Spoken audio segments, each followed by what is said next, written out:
দেখে মনে হচ্ছে ভয়ঙ্কর সরীসৃপটি খানিকটা মোহগ্রস্ত।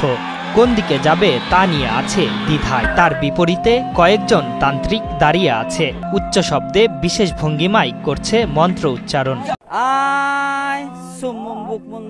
সবকিছু মিলে তৈরি হয়েছে এক ভয়াবহ দৃশ্য।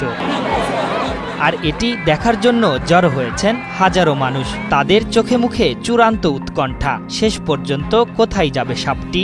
শেষ পর্যন্ত সবচেয়ে শক্তিশালী তান্ত্রিকের কাছে গিয়ে ভিড়ল সেই বিষধর সাপ। খেলার নিয়ম অনুযায়ী জয়ী সেই তান্ত্রিকই। দিনাজপুরের হাকিমপুর বোয়ালদার পাইলট স্কুল মাঠে আয়োজন করা হয়েছিল ঐতিহ্যবাহী পাতা খেলার। খেলায় বিষধর একটি সাপ ছেড়ে দিয়ে কয়েকটি দল নানা কৌশলে সাপ নিয়ন্ত্রণের চেষ্টা করেন। এই যে দেখেন আমাদের দিকে, আমরা আসলি টানতেছি, দেখেন আমাদের দিকে সাপটা আসতেছে। উত্তরবঙ্গের বিভিন্ন জেলার গ্রামগঞ্জে এটি বেশ জনপ্রিয়।